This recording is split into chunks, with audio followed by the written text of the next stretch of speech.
Live? I think that we're live now. So how do I do the live chat thingy? You said to pull up another tab. Oh yeah. Yep. So hold on. Let me. Wait, chat? I think I've got it. Or is this just between you and me? If I send hello, is everyone seeing that? Wait, what? I just clicked chat and sent hello. I don't see it yet. Yeah, I don't see your live chat yet. But okay, well mine is up. Now I'm just gonna alert YouTube. YouTube. I'm gonna alert Twitter. So giving people the chance to tune in and whatnot. Introduce you and all of that good stuff that we have to do for live streams. Sorry for the wait.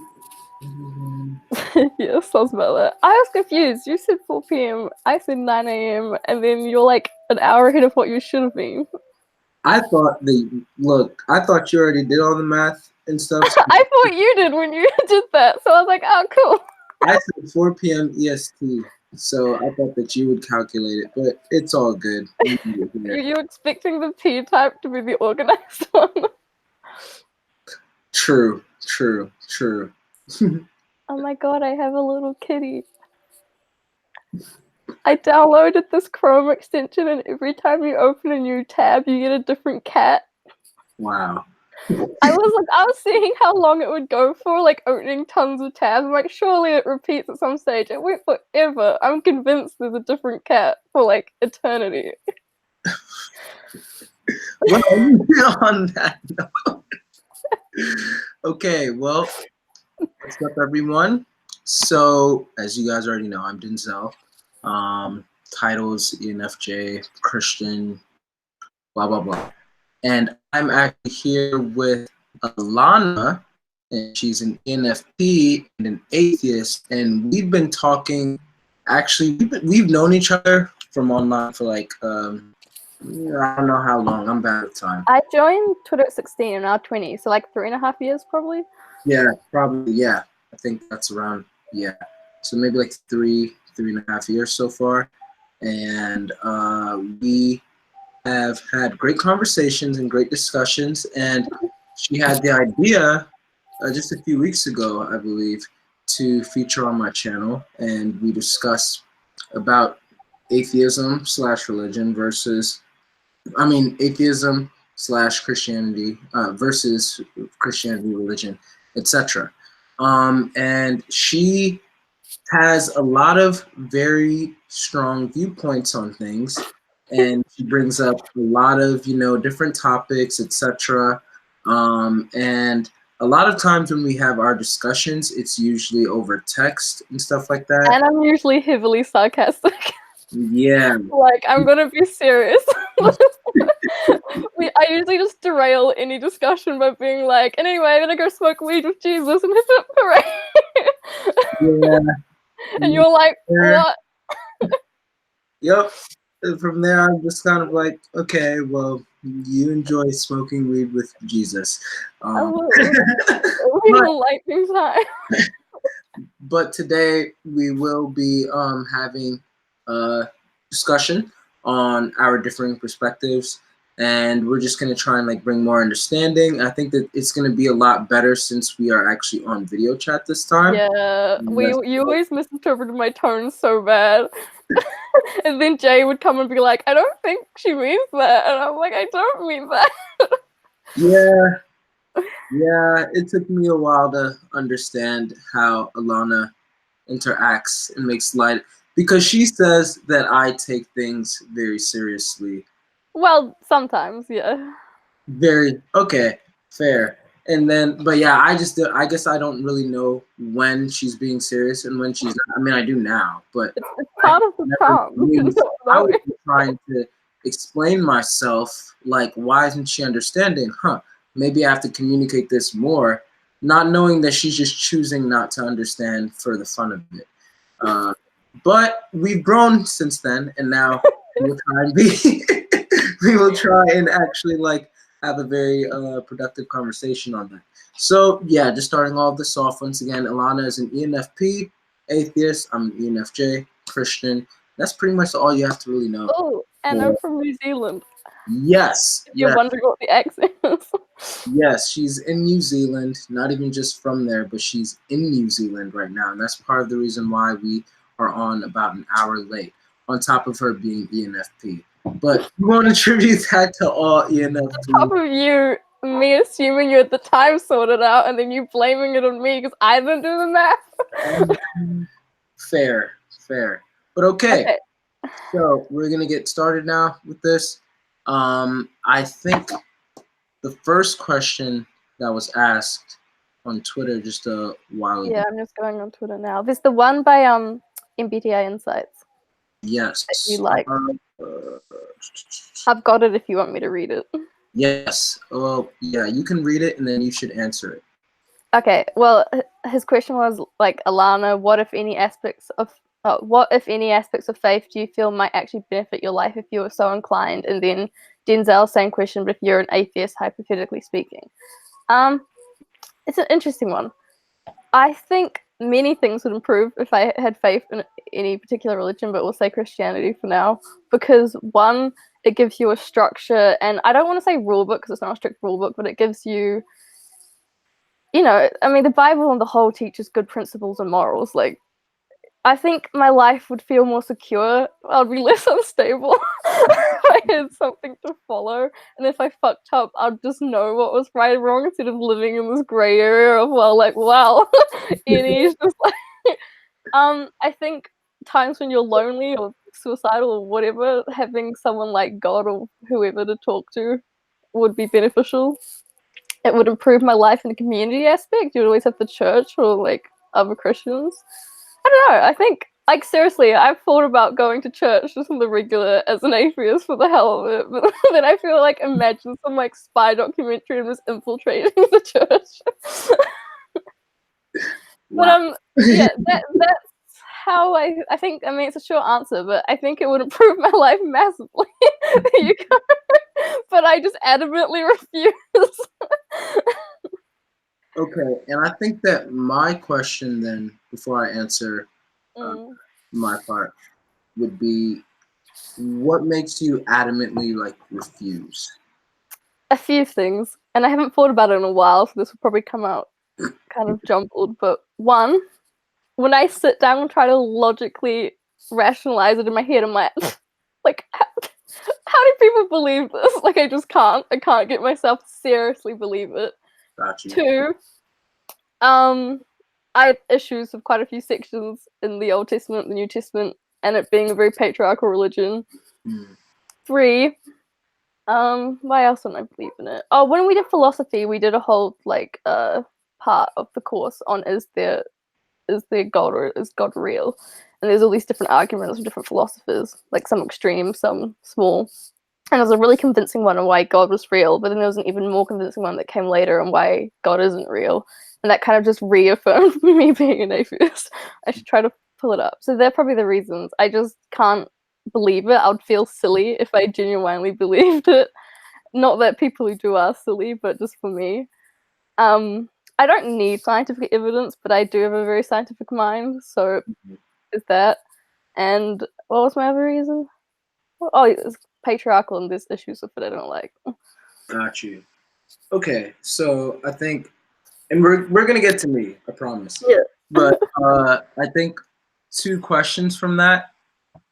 First one would be, would you say then that you think that in submitting to Jesus, any religion, then you feel like you're sacrificing your intellectual mind because you already feel like it's absurd enough? And then would that also mean that you believe that there are no intellectual minds who actually believe in such things? I don't think you're sacrificing your intellectual mind, because I could just argument's sake, I don't, but believe in astrology, right? And then believe in all these scientific things. It doesn't invalidate the logic behind everything else, if that makes sense. So I don't think that's the case. Wait, what was your question? I just went off. Well, pretty much like, Okay, I guess you kind of like answered it. Like you said that you don't believe that you're sacrificing like, and you No, wouldn't. I don't think it's a sacrificing like rationale or my intelligence if I believed in it. Okay, so then you could see yourself like you would I not. think to believe in it, I'd potentially have to have some kind of cognitive dissonance. Can you elaborate on that? Like, if I'm going to believe in something that I can't justify to be real through all the, logical trains of thought, to then still faithfully or blindly in faith believe in it, you're going to have some disconnect or dissonance between those thoughts, because otherwise you're going to just be beating like your contradictory thoughts all the time.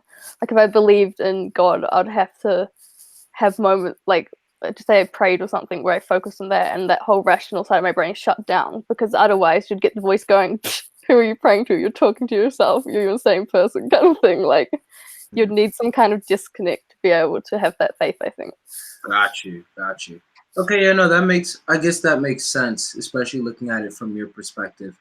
Yeah, I'm just trying to like further gather exactly how you're seeing it and everything. And I think that like the other question, probably should have like wrote it down. Um, well, yeah, kind of forgot it, but no, I guess I get what you mean. Oh, I think what I was gonna ask actually was, do you feel like you believe in anything, aside from like religious views and stuff that you can Well, prove? Like I know, like for example, there are people who believe in like fairies and like stuff like that. Like, do you believe in anything like even like esoteric in a way, I but do. not necessarily prove? I have my own theory on the universe that's Okay, probably backed up by lots of other people's theories, but basically, I think this thing we call God or spirituality or whatever is there's definitely an essence of the universe. There's some kind of energy. It could simply just be in scientific terms that, like life force energy. okay, And or you can take it down a spiritual route, but human beings definitely feel connected to it. gotcha. And I believe in that full-heartedly. I also very much care about the environment and that we're part of the environment. Like, when people say animals, we're animals too. We're all, interconnected. And I believe in that. I believe, like, I want to be buried. I don't want to be incarnated because I want my body to decay and give back to the earth, since, the earth gave birth to me. I'm very much into the whole, like, cycles of, like, I kind of believe in, I don't believe in heaven or that you go anywhere after you die. I believe you're dead, but I kind of believe you carry on because your body decays and you give back to the earth and like a tree grows or something. Also, I've had really spiritual moments in my own life, especially in water, where I felt like, I don't know, like you're in the womb or something, and you're just like, wow, man, I'm tripping out. But yeah, does that answer the question? Okay, yeah, because I was just like wondering then, I guess just how far of rationality that you need in order to believe in something that you can't necessarily like see and all of that. So I'm just trying to like gauge exactly like where it is, like, because there's some people or a lot of people who are like, yeah, I don't believe in God and all of that, and then they really heavily believe in like demons, and it's like, well, me personally, I'm like, well, how do you believe in demons and fairies and stuff like that, but then you don't necessarily believe in God? Like that doesn't make sense. But I guess if I'm understanding you correctly, you're saying that you kind of do believe in at least the life force or creator or the universe having a mind of its own in a way, but you just wouldn't necessarily attribute it or give it the name God, let Yeah, alone and have it be. also I'm not sure where I stand on if it has a mind of its own. It could be completely unconscious, but I believe that there is just some kind of energy that connects everything. And if we worship something or pray to something, or what we all feel connected to is just that, like what binds us all together, being alive, like being conscious, I guess. Okay. Okay, got you. And then, would you also say then that I lost it again? Oh well. Well then now I'll answer the section of the question. Um,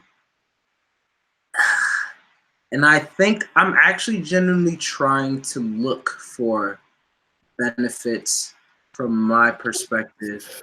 Yeah, it's probably hard because you love Christianity so much. I love Jesus so much, and how. Oh, I need you to explain something to me, which I'll ask you after you do this. Continue. Yeah, for sure.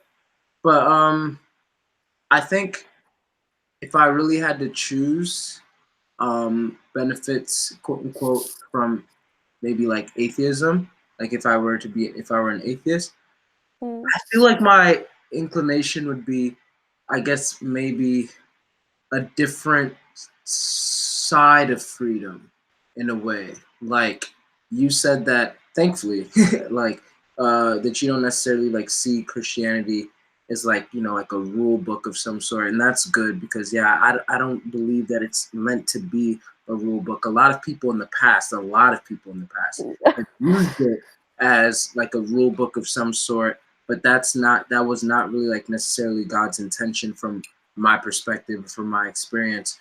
And so, but there is like an order to it, and even you said it with your answer, like it would bring you like more structure and like organizations, kind of like something to like understand, and like adhere to. And so that in a way, you could see it as like, you know, kind of like taking away a bit of your freedom because you have things like adhere to. And I can get that perspective, and then so in the same sense, it would make me seemingly like more free. But then I also see it as like I've always been free, but I chose from my free will to give my life to God. And so in a way, I'm still free, even though I gave my life to Him, because in my freeness, I gave my life to Him. He didn't necessarily force me to do it. You know how they say like God's got a plan for you and everything. How do you have free will if He plans everything out? So that's a good question. I wouldn't say necessarily that he plans every single thing out. No, but like key things that catalyst other things. Yeah, like, and people even like a branch not falling on you. Oh, what'd you say?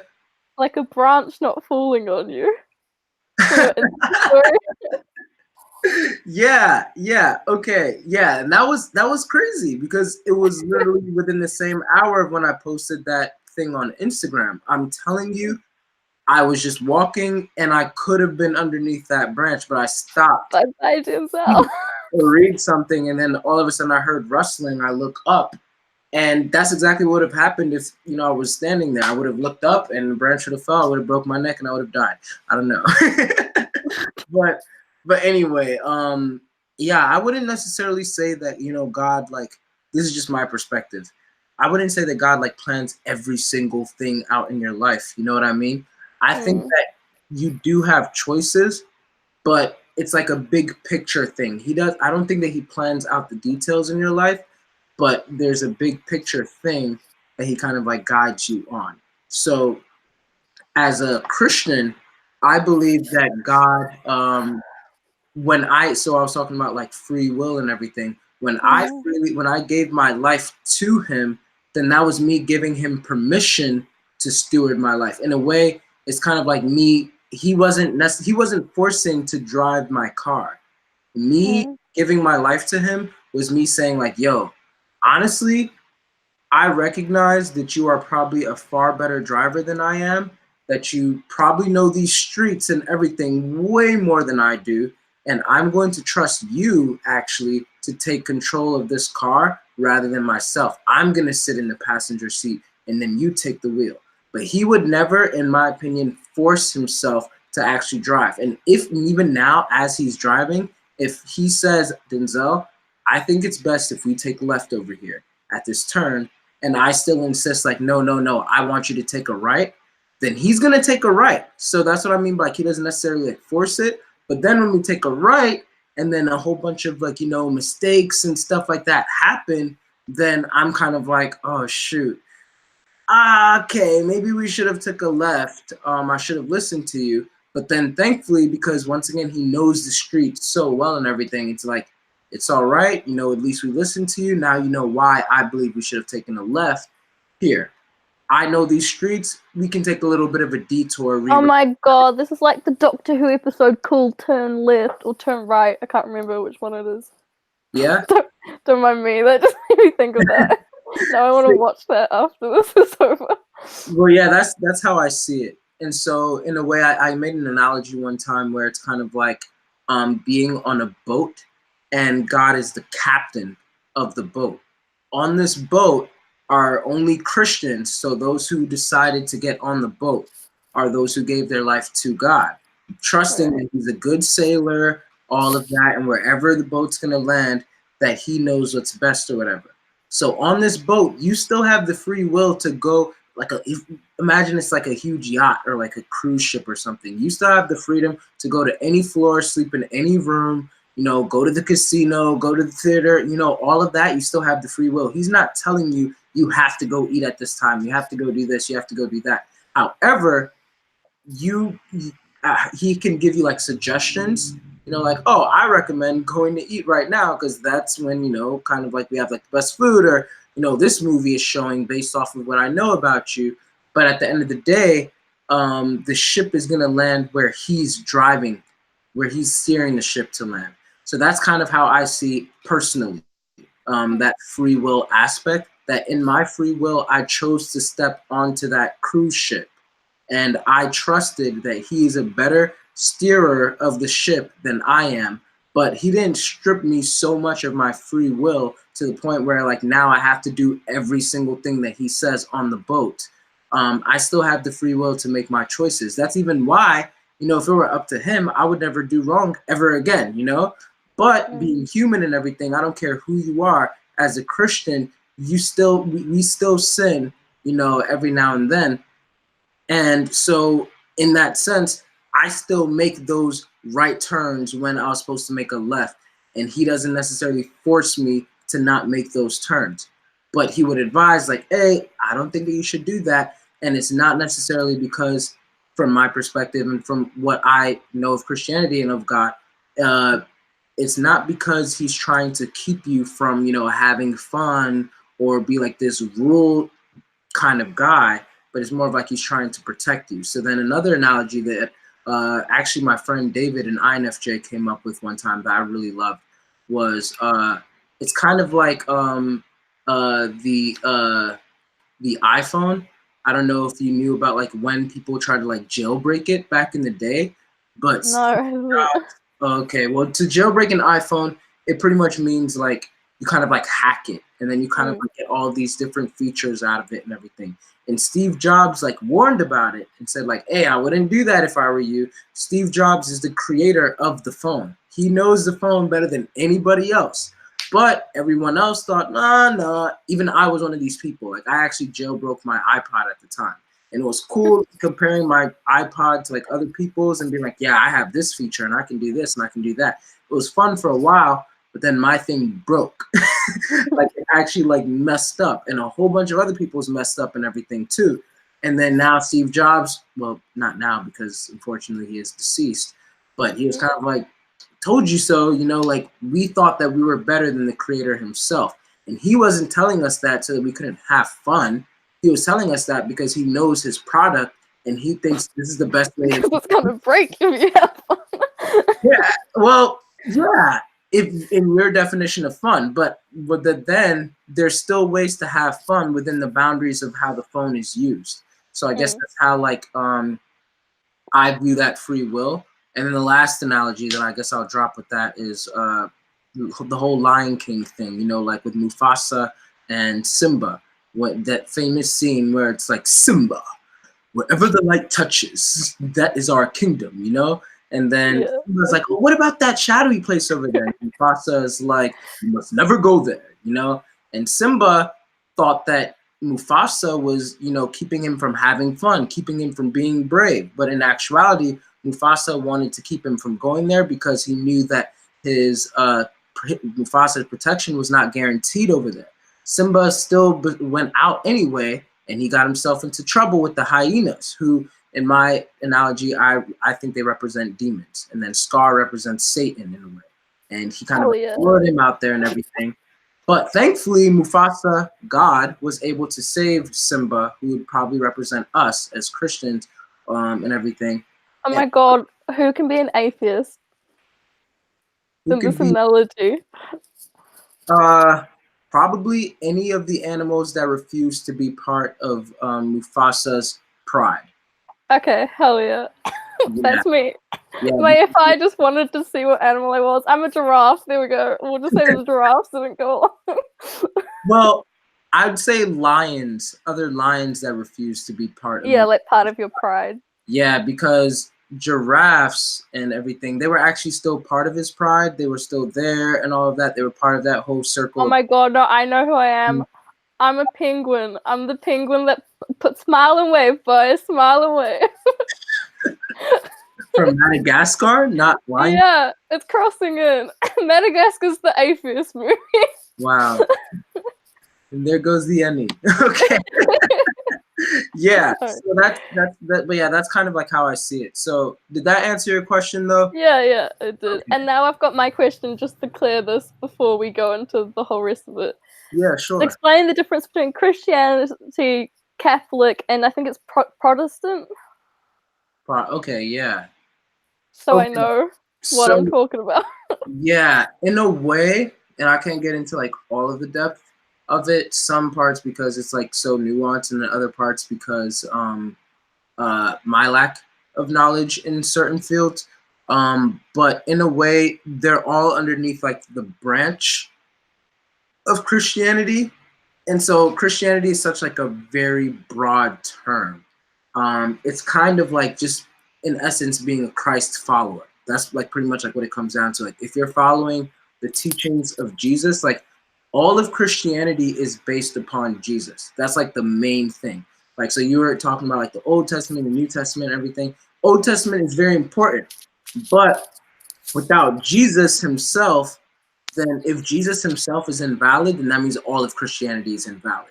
So people interpret Jesus' teachings in different ways as they follow it, and then that's when you get these like different branches of Christianity and etc. So like like the Reformed Christians or Protestants and evangelicals, Catholics, all that, like they're reading the same words of Jesus, but then they're taking it like either more literally or more, spiritually and, stuff like that. And then we kind of get these like different nuances from there. So that's like a broad way of like putting it.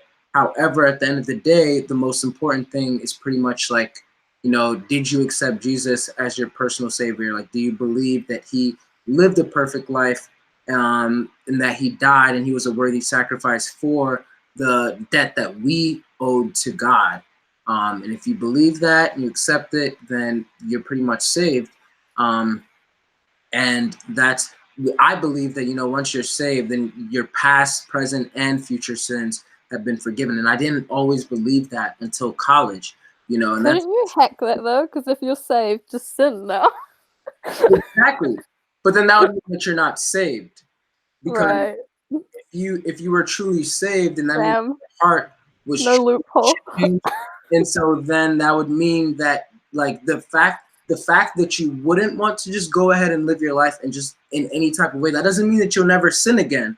But the fact that you actually genuinely want to not sin again would be the exact indication that you are actually saved. But if somebody has the mindset like, oh, I'll just go up in front of like a church service or whatever, like while I'm emotional, and I'll say the prayer, and now I have a ticket to heaven and everything, that would mean that, yeah, you did the physical thing, but the spiritual thing didn't necessarily happen. So you never really actually received the ticket into heaven. So then there's a lot of other people who are like, well, I'm a good person and I do this and I do that and I do this and I do that. And, oh, I'm glad that Christianity has kept you from being a serial killer, but I don't have Christianity and I turned out just fine. And I have these thoughts. And so it's like, okay, I understand completely like why that would be. But in essence, once again, like, Christianity is not necessarily there to like make you a good person. That's like one of the fruits of it. But in actuality, it's more to like save you from God's, like God created hell, which is another thing. He created hell not for human beings, but for Satan and his demons. However, because God is so holy and righteous and all of that, it actually, contrary to popular belief, it hurts him to send people to hell. He's not up there like, oh, they did this wrong, they did that wrong, they did this wrong, they did that wrong. I can't wait to send you to hell. Oh, bye, like he's not like that. It's more like, why didn't you just accept the sacrifice of my son? Why didn't you just listen to me? Simba, why didn't you just stay in the Pride Lands? I tried to protect you, tried to do this. And now because of how holy I am, because of, how... Yeah. Dressing up like that. No, it just happens to be the image. Oh, okay. Thanks, Have a good trip. Yeah. Yeah. And now because of like how holy I am and how, whatever, then essentially I can't allow you into heaven. I would want to, but I can't. Like there's actually like there's a load of washing I'd asked her to put out on the deck. Can you do it for a place? Is it ready now? Yeah, it's sitting out there. Okay, yeah. Okay, thank you. There's actually like spiritual limitations to that. So there's there's spiritual rules in the spiritual realm. And so that's why, like a lot of people may like ask like, well, why can't God just allow like everyone into heaven? And why can't he just do this? And it's like, I'm pretty sure the very fact that he can't do that, or that it's not necessarily like he just won't, but it's like he can't because he's so holy, that should show like how severe like sin is, and the fallen nature of mankind, all of that. Am I making sense? Yeah, you're making sense. Yeah. Okay, do we want to see if there's any more questions, or do you just want to talk? We could check on the chat. Austin says, hello. What's up, Austin? And Joyce, hey, everything is planned since the beginning. Why should hell exist? Bad people would act by choice, but by destiny. Okay, I think I kind of answered that just now. I think you did. Yeah, because he didn't, like I said, like God didn't necessarily like plan everything from the beginning. Like he doesn't dictate our every single move. Oh, I just thought of something I should clarify while you look at stuff. The reason I don't call myself agnostic and I call myself atheist, because most people lean to agnostic because it's not so like all or nothing. It basically means I don't know. I don't believe in God, but he might be real. I can't prove it. And people are like, why don't you identify as agnostic? Like, how dare you feel like you can say this? No God kind of thing. One reason is I'm a very all or nothing principled person. I kind of hate sitting in like the easy, oh well, I don't know zone, because then like you never have fun discussions that way. But two, I truly believe there isn't any special power above us doing anything, and so I adamantly like atheism isn't a religion, it's the lack of religion. That's why there's A in front of theist, and I just don't have faith in anything. But and so yeah, I'm not agnostic because if there is something, then I'm proven wrong. But currently, I don't hold that view. I feel you. I think I also wanted to ask at one point. I feel like because it came up in conversation one time, and I probably alluded to it, but it was text, so I was just kind of like meh. But if you were to find out that this is right, like Christianity or whatever, like is absolute truth and stuff, even the parts of it that you don't like, would you still ascribe to it? Or do you feel like no, just because I disagree with these things, even if it's truth, I refuse to be a part of this? Well, I feel like if it's truth, you are a part of it. So I would accept that. But I'd probably, I always think if it's real, I go up to heaven, just say, even though I'm probably going to hell, but let's say I go up to heaven and the pearly gates and everything, and there's God. I legit would just have so many questions. I'd be so annoying. I'd be like, well, why is this like this? And then I'd be like, why did this happen? Why did this thing happen? And you really fucked up with that Hitler one. I'd be like, cancer, what's that about? My friend just lost her mom. That's cool. I'll just have all these questions, world poverty, child sex trafficking, you've got some fucked up kinks, God. I would just be annoying. I'd have so many questions. Well, the crazy thing is that I'm a whole Christian. And I have a lot of questions too. The first one that I'm gonna ask God about is, first of all, mosquitoes. Why? I don't see the reason behind mosquitoes. You know, Cockroaches. like, yeah. You know, like sure we have like a whole ecosystem and stuff, but like I can see the reason. Surely we don't need the cockroaches in our ecosystem. You know, I made a tweet while I was waiting for this. like resistance towards insecticides and stuff. Yeah, I don't read that. Also, they can survive the nuclear war. We can't survive the nuclear war. But anyway, what was I gonna say? What if God, hear me out, is a cockroach, right? Listen, hear me out. And we, like, to cope with it, have, like, see him in a human form, like, delusionally, but he's actually a cockroach. And the reason why cockroaches can survive everything and we can't is because they're made in the image of God, and God is a cockroach. And secretly, we're the pest. That is the most NE thing I've probably ever come across. But like, think about it. They can survive nuclear wars, they develop against pesticides, and they double their population every generation. They're taking over. God's children are taking over because he's just sitting on his little cockroach throne like, I would be down to play with that theory for fun, but I highly doubt that God is a cockroach. And actually, that goes into like. It would teach us a good lesson that we're not that amazing. If the cockroach is like the epitome in like the animal kingdom. Well, someone asked, when you say God is a he, do you literally mean a he, or is this just how you refer to God? So I refer to God as a he just because, you know, like at least in the Bible that I follow, he refers to himself as he, you know, like God the Father. And so, and then Jesus, you know, like Jesus was his son and everything. And he created Adam first, and then he took Eve from Adam. So woman, according to the Bible, were like a whole separate thing. Yeah, but did they take a rib? Yeah, like from a rib. But in essence though, like, so I'm a Trinitarian, so that means that I believe that God is one in three persons. So the best way that I could explain that is kind of like how I see the legislative, executive, and judicial branch. They all three have different what's it called? They all three have different like assignments and jobs to them.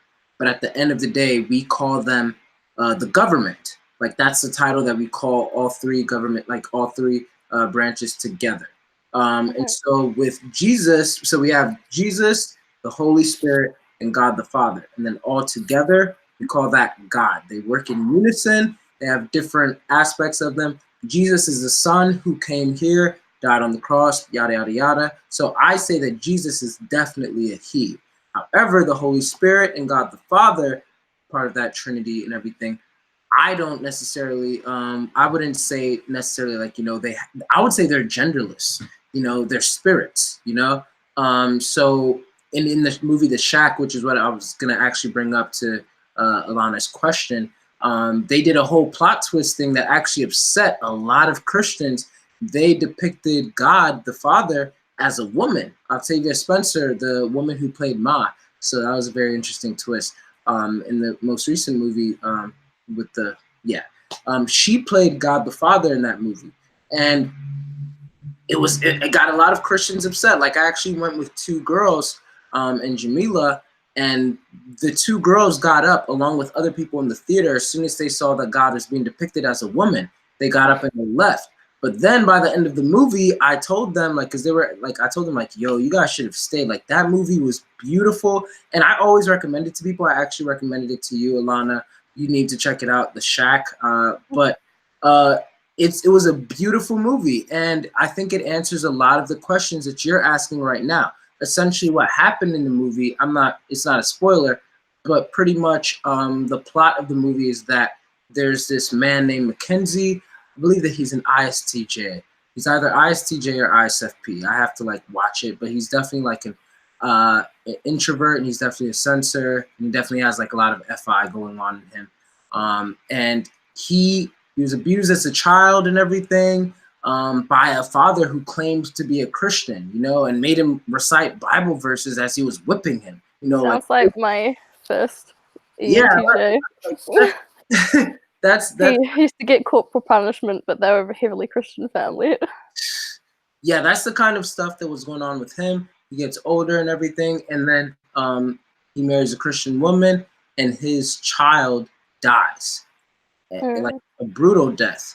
And Mackenzie, the main character, he's very upset with God, and he's like, "Why did you allow this to happen?" Etc. Etc. Etc. He gets a letter from God, mind you, like this is all in the trailer. It's not a spoiler. It's actually the story that you have to pay attention to, not all of what I'm saying.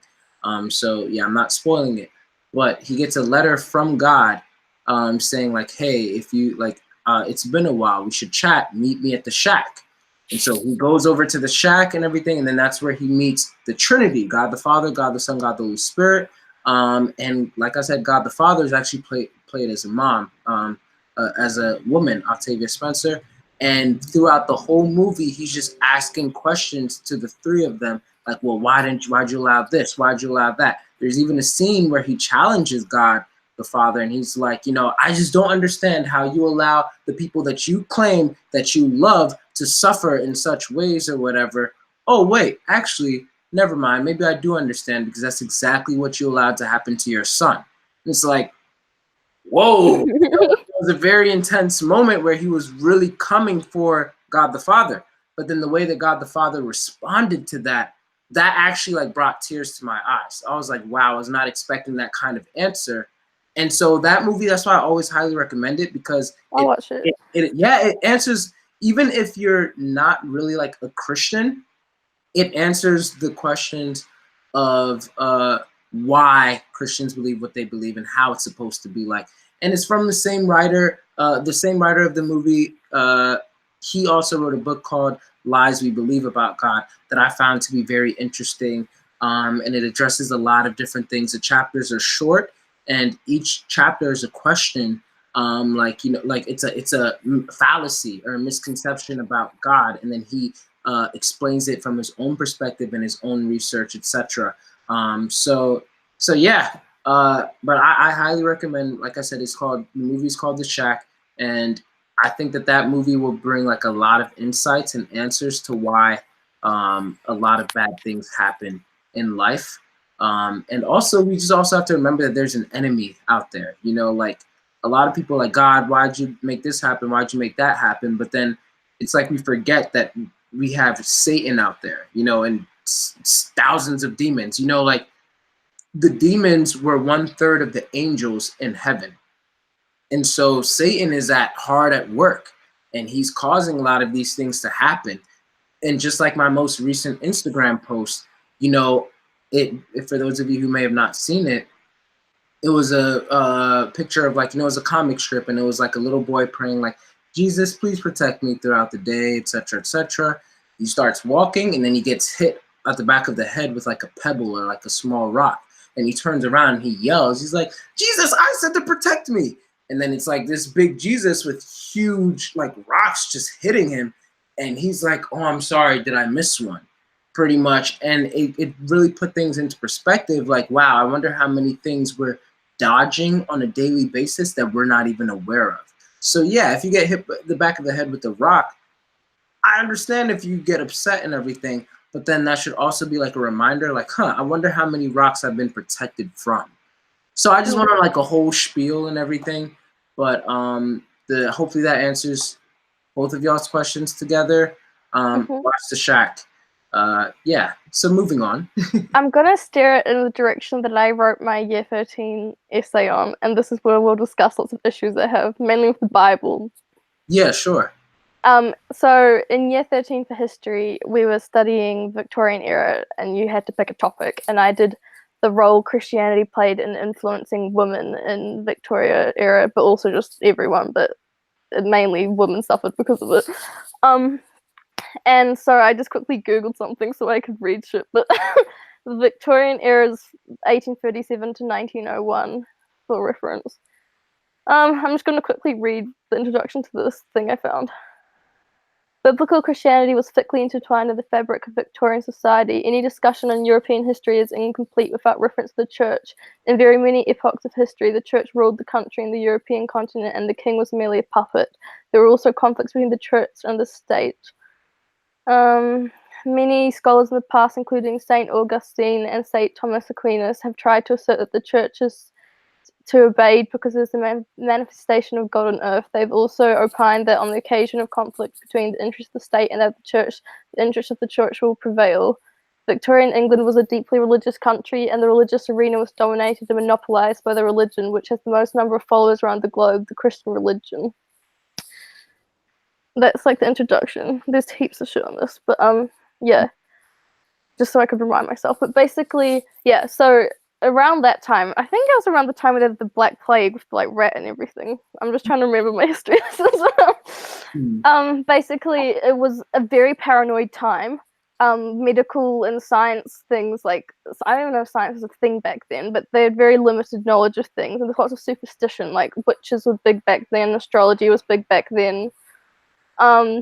But yeah, the church had the most power, and if you weren't a Christian, like, you would be hiding that because they'd like come for you. In Victorian era, women didn't have rights. Basically, they were considered their husband's property legally. Like, when they got married, a man's just, you know, married to the woman. The woman's married to the man, and then becomes his legal property. So she goes from her father's legal property to the husband. Yeah. And so they had very little rights back then. Most women didn't have an education unless you were really high upper class, and then we married off for wealth or those kind of things. And I don't have a problem with the Bibles, although I have a problem with a few bits in it. But I don't have a problem with Christianity itself, and this is where most people have a problem with Christianity, is when the church came about and people in power in the church abuse it, or cherry pick things and twist things to get things done a certain way. Mm-hmm. So, I'm just trying to remember like things that I put in my essay.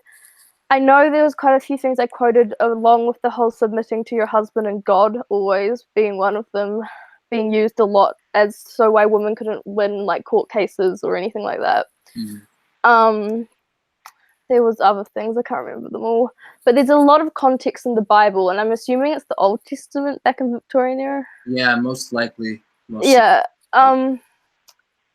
Yeah, actually, I'm pretty sure they started rewriting part of it in the Victorian era. But anyway, a lot of the Bible paints women not in a negative light, but as this pure, innocent, almost infantile thing that's predicted by men and God, and that they should be in submissive obedience at all times, basically. And obviously that irritates me. Yeah, I get that for sure. And yeah, so back then, women like never won court cases because they'll just quote from the Bible and be like, "Oh, the husband is fine. You go back to being beaten and raped. Rape wasn't even a thing. Like, the man had right over your body. So like, if you don't have sex, it didn't matter." There was like a rule that you can beat your wife if the thing's as thick as your thumb. If it's like thicker than that, then you can go to court. But like, so if you had like a metal like rod that thick, it's fine. They used to have like humiliation back then, which was really interesting, where if a woman, this would be me, I would have been this bitch. A woman was too opinionated and talked back to their husband and shit, they could get like a what do you call it, like you put on dogs, muzzle, but then a sharp thing would go on the tongue, so if the woman tried to talk, it would stab her tongue. And she used to get walked down the public street and be like naked with that on and be humiliated. So yeah, there's tons of things going on back then. If you were poor or working class, like your life was just shit, regardless of gender, but worse if you're a woman. If you were a prostitute, you lived a dangerous life, but you kind of had more freedom actually if you weren't married to a man and a prostitute. And then upper class women got educations and they had a bit more free will, but you know, they were very obedient to their husbands. Yeah. So that side of things I have a massive problem with, and obviously we've come a far way, and it's not so much like that, at least in Western world now.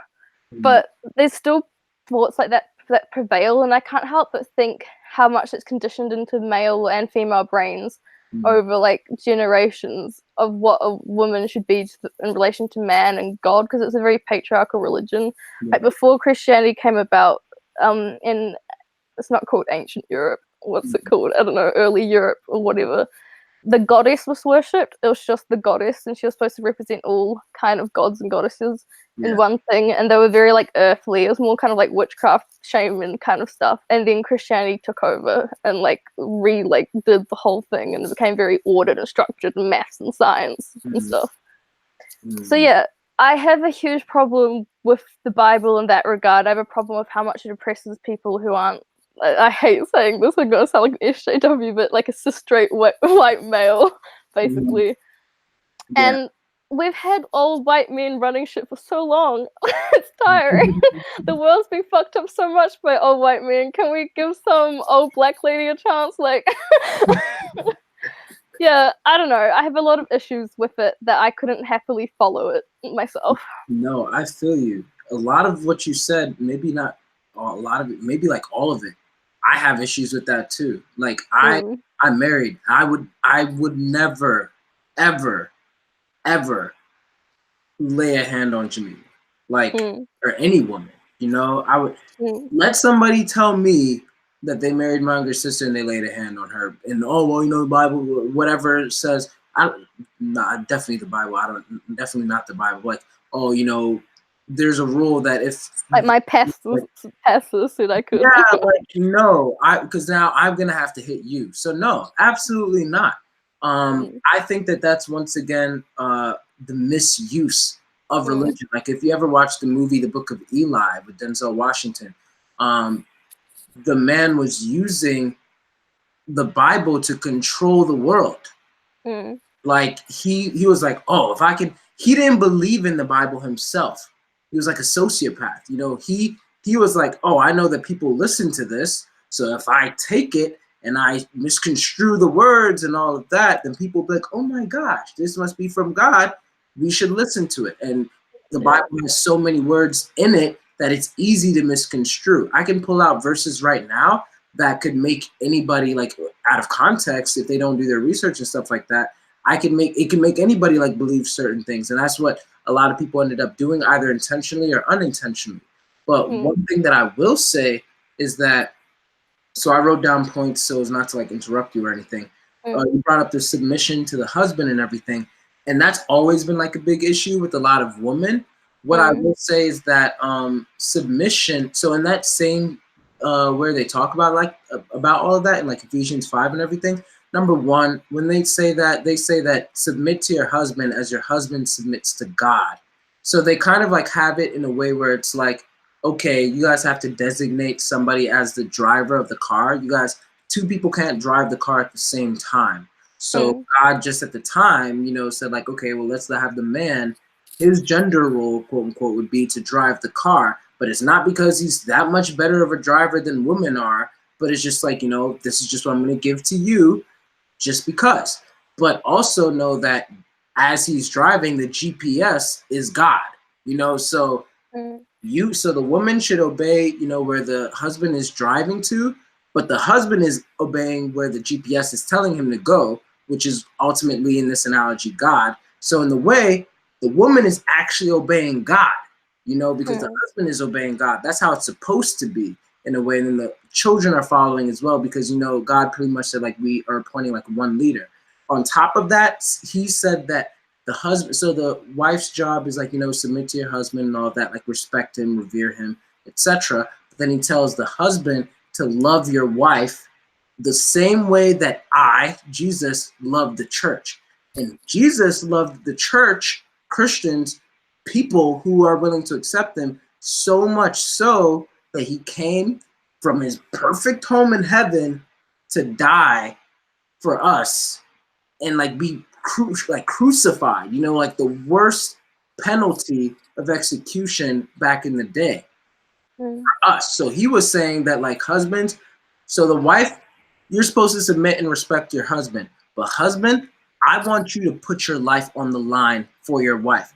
I want you to be like you know, like to like really protect her and do this and do that, not because she's like very fertile, like very like, you know, infantile or whatever it may be, but that's just my mission that I'm giving to you. So that type of like, so if you're already like treating, it's more of like a reverence and like a respect. If you're treating the woman with such respect, like I see my father, he treats my mother like an absolute queen. Because of that, my mom treats my father like a king. I never I 100% thought you were gonna drag your mom. I was like, because of that, my mom's a spoiled brat. No, quite the contrary. To be honest, like they so heavily respect each other, and they have so much of like a back and forth, that like a genuine love. My father never has to be like, "Hey, I'm the man. I have to do this. I have to do that." My mom chooses to obey his instruction, especially because she trusts that he's listening to the GPS. God. So the moment that he starts going off the road with the GPS, then she's allowed to be like, "Hey, we're supposed to be listening to this." And so that doesn't mean like a woman be silent and never speak up.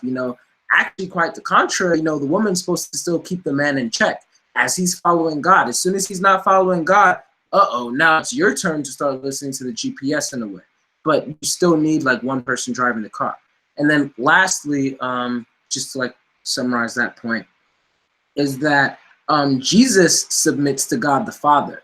So I think that's very like interesting, like when it comes to submission, Jesus always said that I and the Father are one. But Jesus listened to God because God, in this sense, God the Father was the driver of the car, but they were still equal. Holy Spirit, Jesus, the Son, and God the Father, they're all equal, but God the Father is just the one who's driving the car. They chose to submit to God the Father in that sense. So when it comes to that, it's not necessarily saying that women are less valuable, not at all. But it's more of just like, hey, this is just the appointed leader, and so that doesn't make him or her more valuable, but this is just kind of like how it's set up so that we can have more of like an order to how it should go. I remember you saying briefly like this on my fave video with you and your NFJ friend. We talk about masculinity. Yeah, exactly. And so I think that's like a very big like misconception that people, a lot of Christians even, like they misconstrue like, oh, I'm a man, you have to listen to me. No, if anything, people might even think that I'm the one who submits to Jamila a lot of times.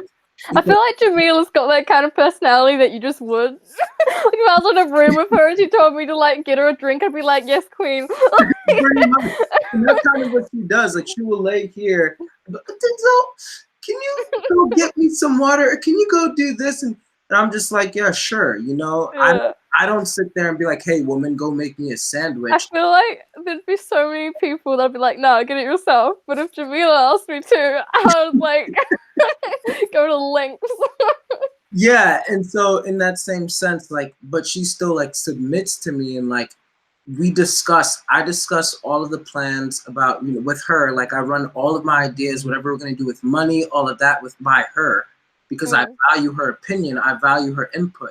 But at the end of the day, she trusts me that after all of the discussion that we made, I make like the final decision. Ooh, where'd you go?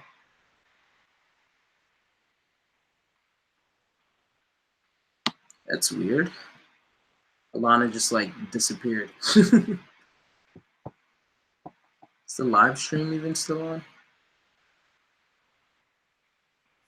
Sorry. Oh. I'm back. Okay. Let me just wait to make sure the live stream is still. It says live on my laptop. Yeah? Yeah.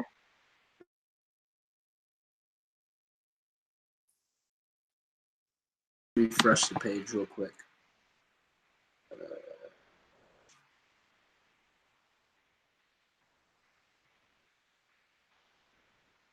Okay. All right, cool. Yeah, I think that we're back. All right, awesome. Sorry about that. But it's okay. I accidentally clicked home and it took me out of the thing. Got you. Where's my train of thought?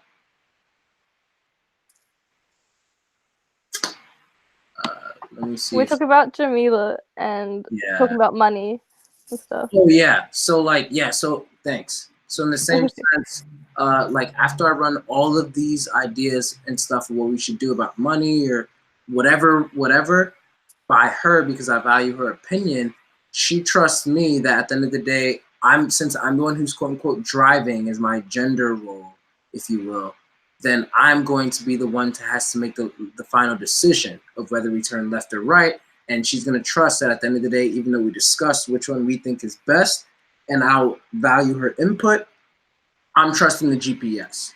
So that's her way of like, quote unquote, submitting. But we still serve each other. I would not mind at all. In fact, I made Jamila a sandwich earlier today before she went to work. You know, like I made her a sandwich and myself, and I enjoy cooking for her. You know, and then she cooks for me at times. Like it's like a mutual exchange thing. I don't feel like she's inferior to me, and she doesn't feel like I'm inferior to her. So there's that. And then I also wanted to say that Jesus, in a way, now this is another broad term, and you of all people, you know this. Jesus, in a way, was like a feminist, or he really favored women. You know? Oh yeah, Jesus. Yeah. he assigned. Dude, I love Jesus. I have a problem with the Bible, but Jesus is my man. Well, that's good because that's pretty much like the core of Christianity.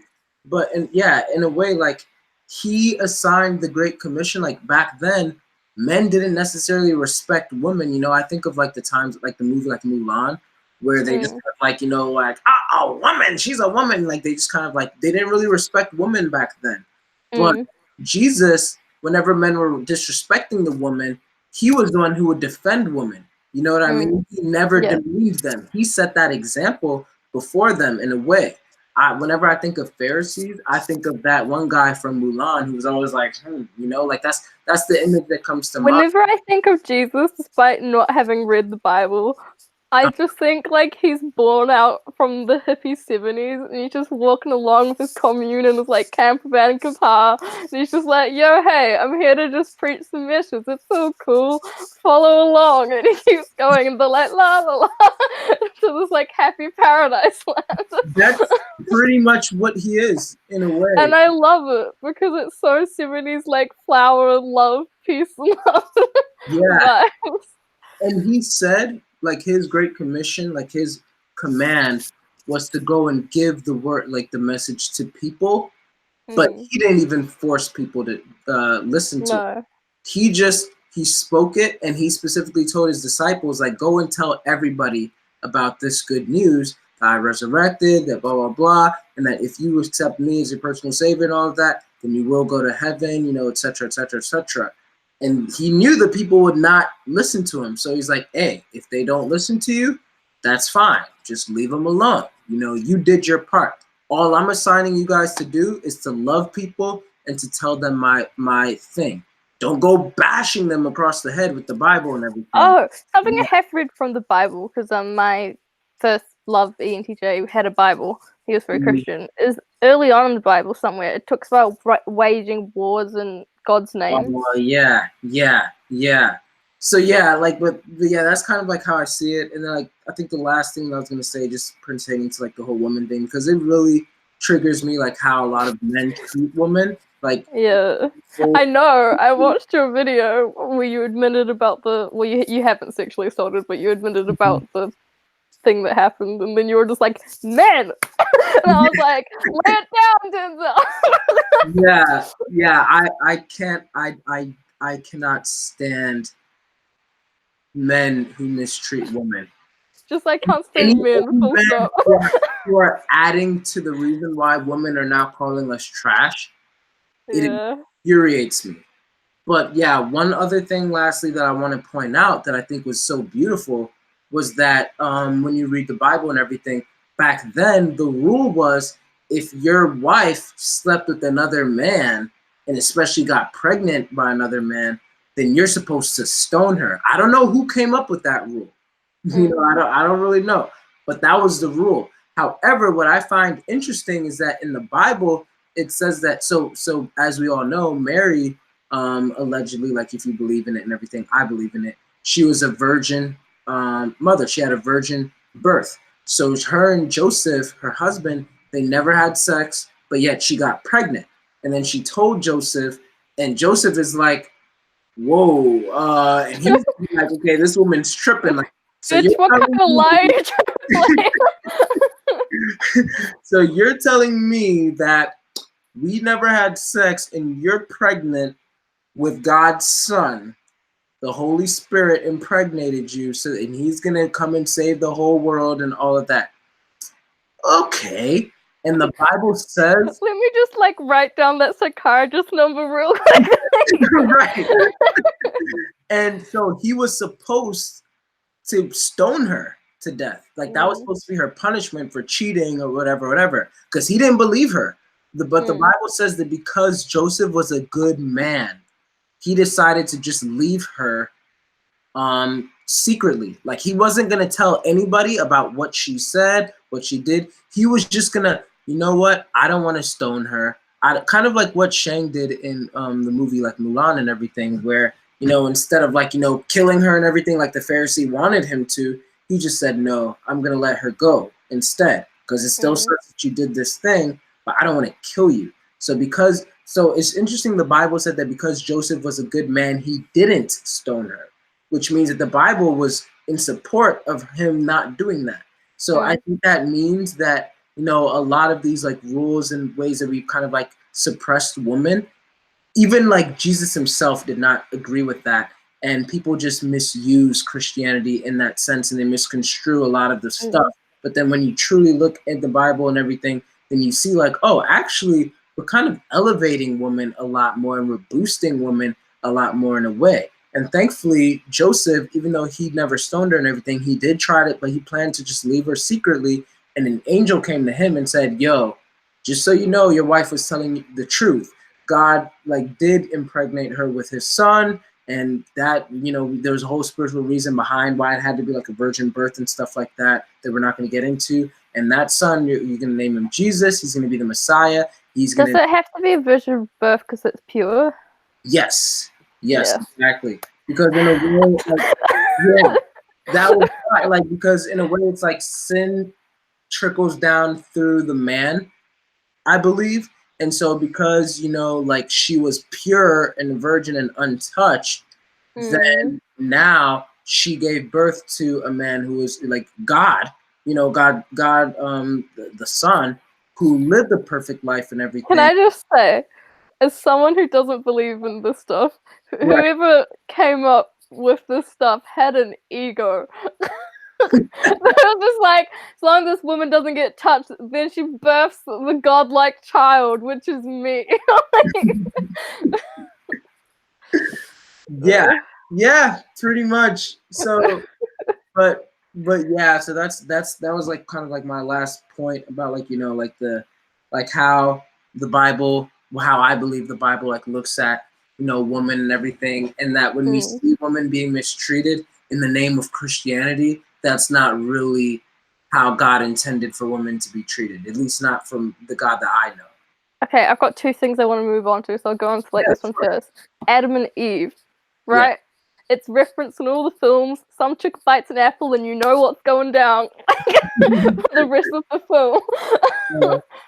But like, right, so Adam came first, took a rib, made Eve. A snake told Adam not to eat fruit, or was it God? God told Adam and Eve not to eat of the fruit. But he just told Adam and Eve didn't know, and then Adam told Eve to eat the fruit. Yes.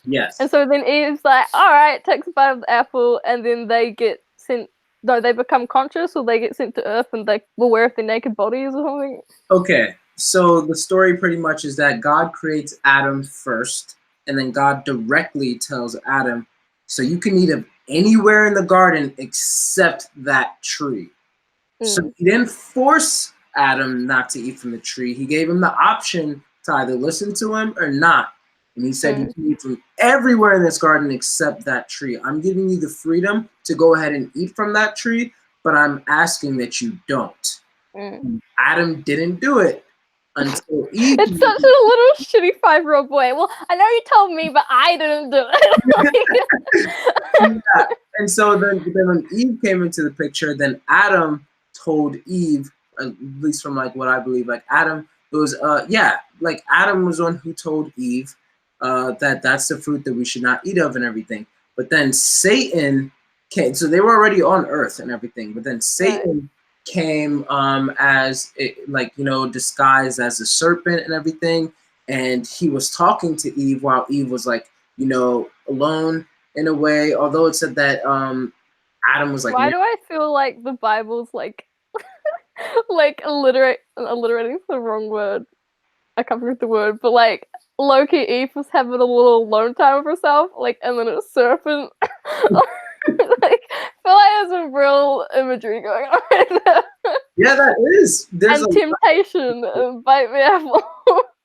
Yeah, there's a lot of imagery in the Bible. If you go reading Leviticus and Ezekiel, there's pornographic stuff in there. Like, you know, when you read like Ezekiel, there's literally stuff that I could read to you that a lot of Christians coincidentally be like, oh my gosh, Denzel. I'm like, well, this is the Bible that we're following. You know, like there's literally a section in the Bible where, you know, it's being said like, you know, like I'm gonna give you a whore to the men that you love so much, whose penises were the sizes of donkey penises, and their seminal emissions were the sizes of stallions. And it's like, whoa, you know, in Songs of Solomon, then they talk a lot. It's very poetic, but he talks a lot about sex. It's all about sex to the point where Jewish people aren't even allowed to read the Songs of Solomon until they're of age, you know, after they're That's funny. Yeah. So the Bible could get very descriptive in that sense, but yeah. Dude, why did I fall asleep in that hotel on the 3rd page? I need to pick the Bible up. Give me this erotica.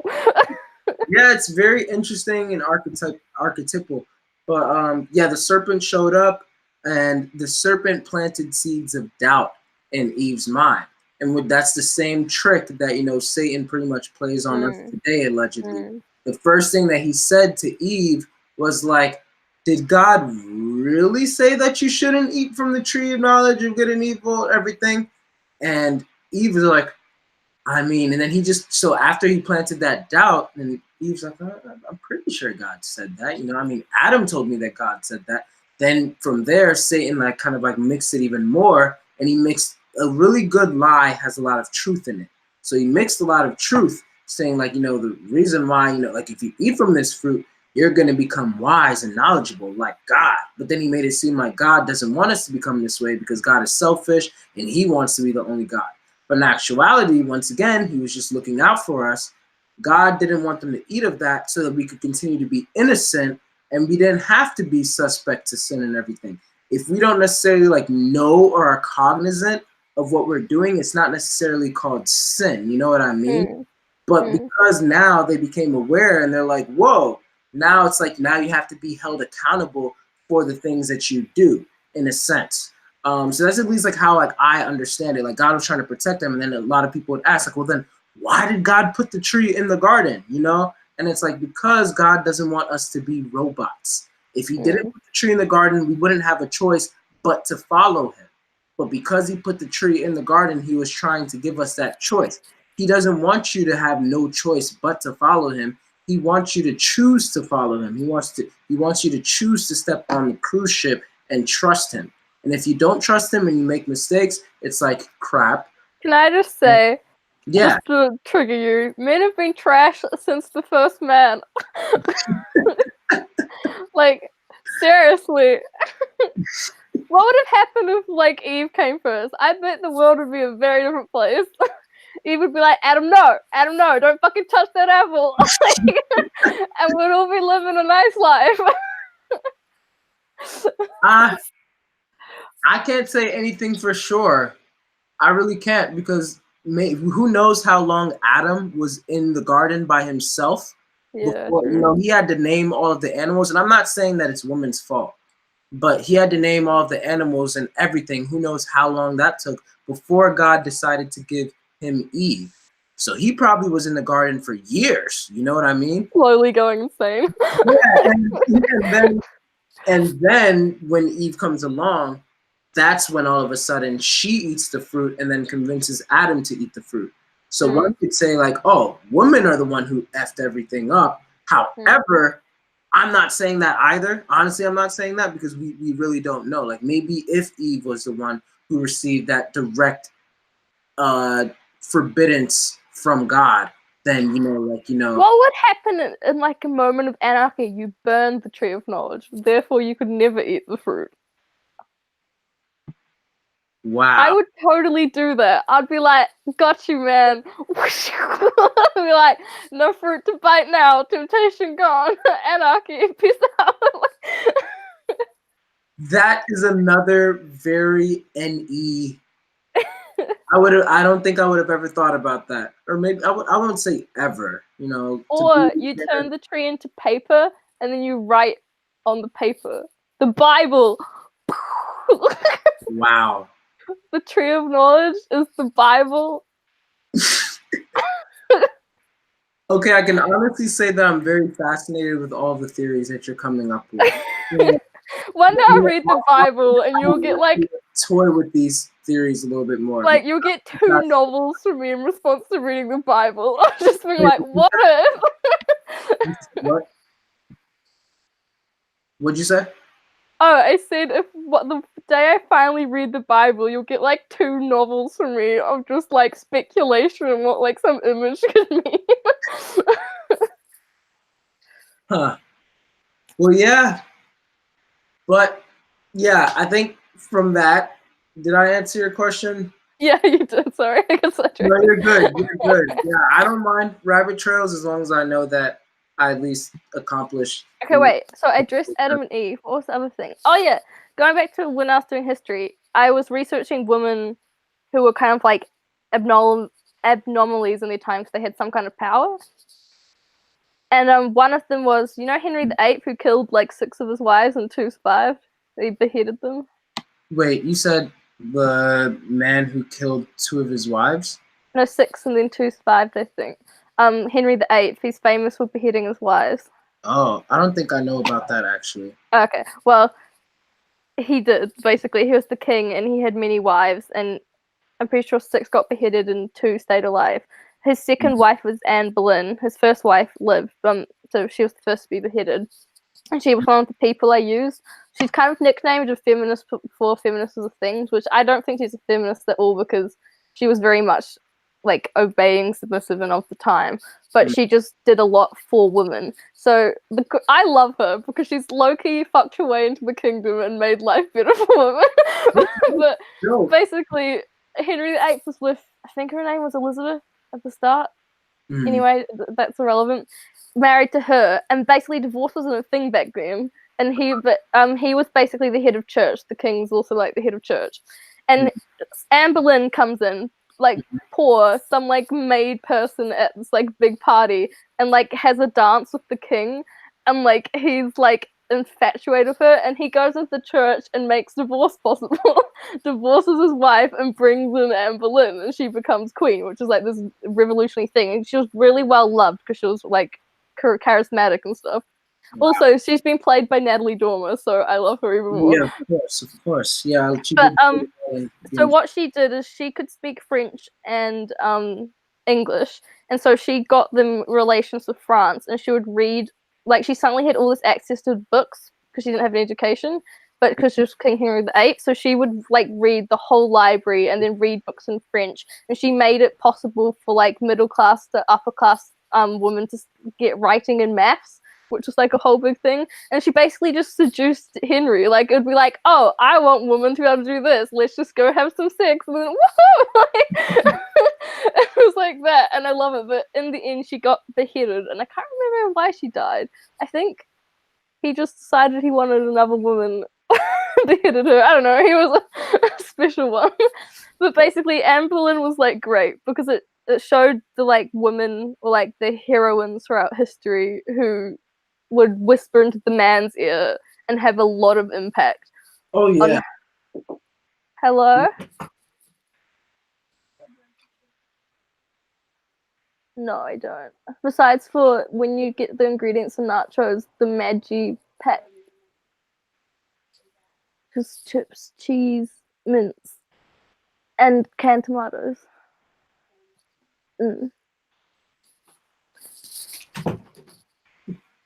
Sorry. What was I saying? About women being the hero. Oh yeah.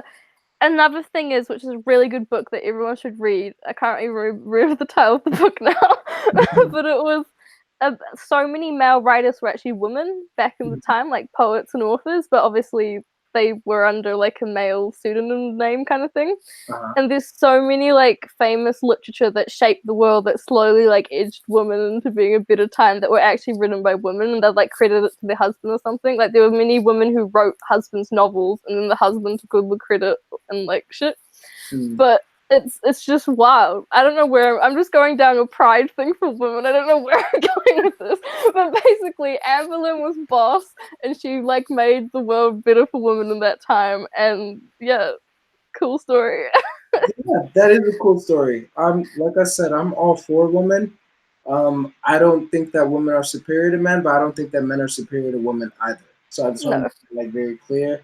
And I'm all for congratulating and raising up strong, intellectual, great women. They've helped a lot of men throughout history, and hopefully men have, like, will try to also continue to return that by helping a lot of women throughout history, you know.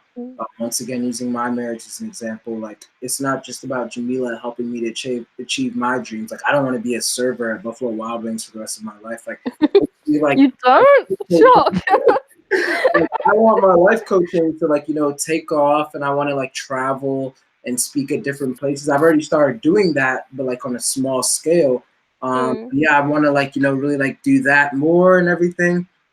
But at the same sense, I always try to like make sure that I'm aware of like her dreams, and I try to help her to achieve those dreams. What is Jamila's dreams? She wants to be a singer and a songwriter. Oh, right. Yeah, she's got a beautiful voice. Yeah. So like I've been trying, like, you know, to put her out there. I've been like encouraging her to like actually post the music that she posts on Twitter and everything, and just try to like get her like more confident, well known. She should go to like local bars and cafes and see if they want someone to sing. That's what people do here. Do that now. Like she does like an open mic once a month. Oh, hell yeah. Yeah, and she's been learning guitar, although we need to buy her new guitar strings. But yeah, we've been just really like working in that sense. And I guess like my whole point behind that is like, yeah, I'm a big supporter of women. And yeah. So I guess real quick then, we should probably check the chat. I know that the guy who's just bored is saying a lot of things that are just bored. You know, it's whatever. You know, I'd block him or report him or whatever, but maybe he'll be entertaining to somebody else. It doesn't bother me. Anyway, yeah, bored people say whatever they want to say. Satan's on me. Wow, he speaks a lot though. He's probably actually getting in the way of a whole bunch of other people. I don't know where you're seeing this chat. Yeah, I just put him in timeout. That was fun. Well, like God. Timeout for you. It's like, oh, I've never done that before. Anyway, wow. Okay, so I saw a question earlier that I'm trying to see. Question. 3.5 years of talking to each other. What has been the most convincing argument for the other side? Oh, okay. So Joyce asked a really good question. So after 3.5 years of you and I talking to each other, what's been the most convincing argument for the other side? That you have done to me.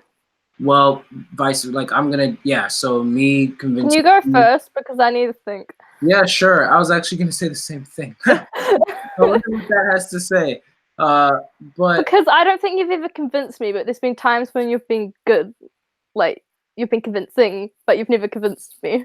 Yeah, I think so, because I think that in a way, we're not trying to convince each other.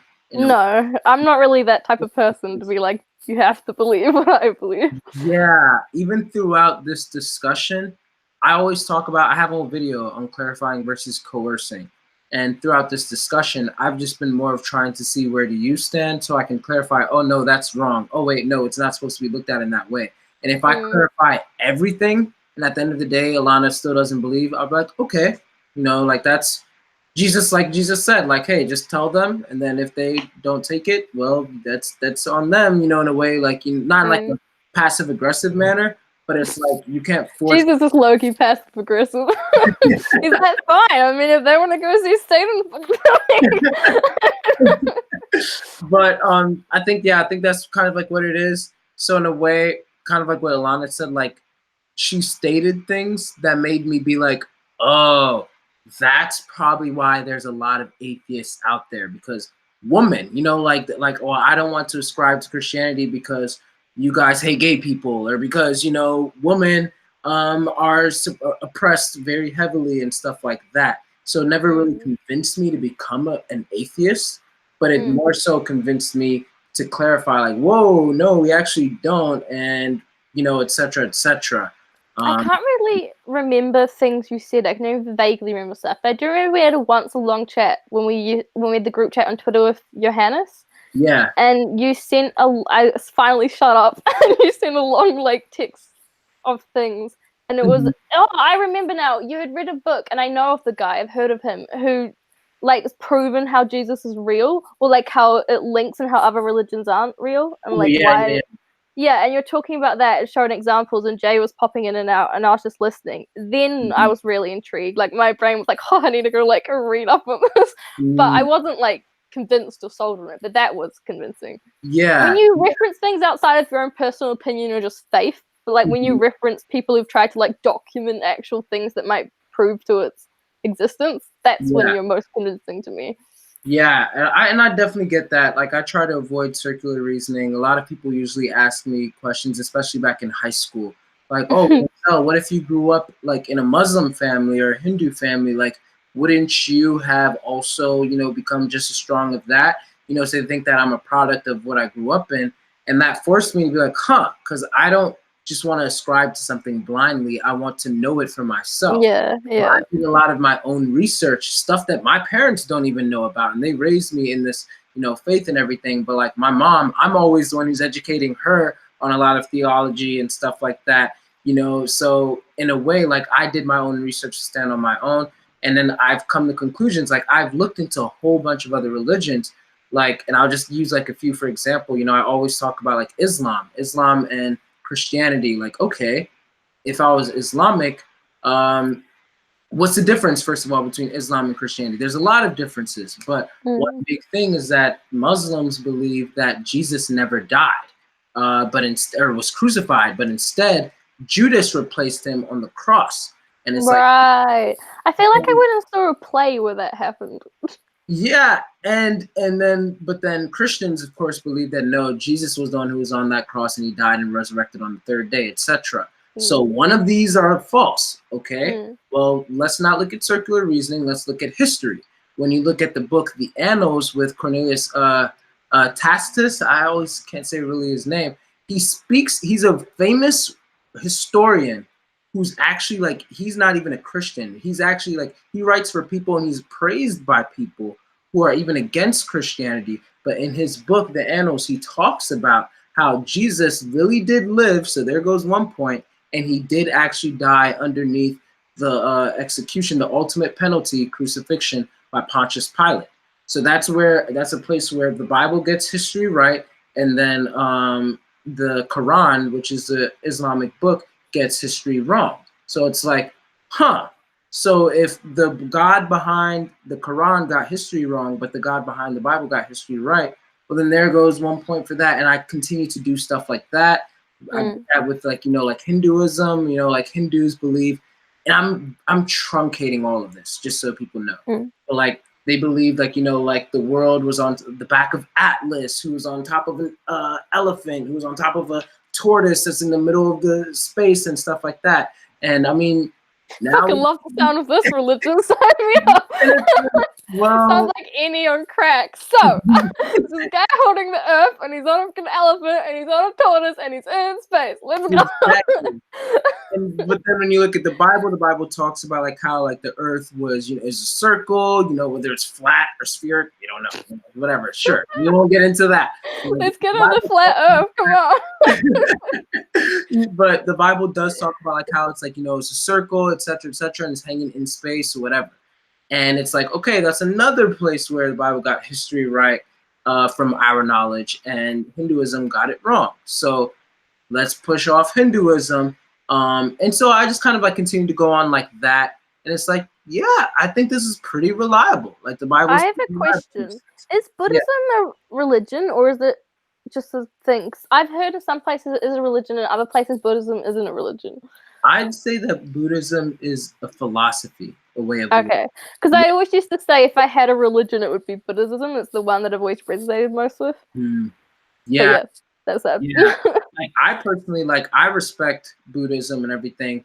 Personally, I don't necessarily like follow the teachings of Buddha and everything, but you know, like there are aspects of Buddhism that's like, oh no, like that's cool. And you can admire things from several different religions. Like, sure, I'm not a Muslim, but the fact that they take the time to sit and pray like 6 to 7 times a day, I believe, you know, like that's admirable, you know. And what if Christians, you know, did that more and like sought more to speak to God, you know? So that's admirable. Buddhists, like, you know, seeking to leave worldly possessions and everything and kind of like reach a state of nirvana and all of that. Like I admire that too, you know, so kind of like seeing the beauty in all these different thoughts.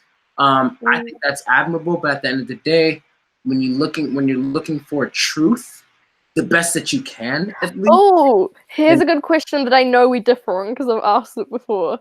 Do you believe there's an objective truth, or do you believe that there doesn't have to be an objective truth? I believe that there's an objective absolute truth. I believe that there's not necessarily one. There might be, but there doesn't have to be for the world to be explainable. I get that. I can definitely understand that perspective, but for me, I believe that there's an absolute truth. It's just that our perspectives and interpretations of that truth. So like we can all be looking at something and then we can call it something else. But the truth of the matter is still there, even if everybody in the world has it wrong and we're unaware of it. So if, for example, all of the religions somehow had it wrong, there's still a true faith that's one of my things that I love about Jung and I love about religion, and where my spiritual side just gets like hyped and I just ignore science, is that how many cultures before they interacted with each other had similar stories and myths.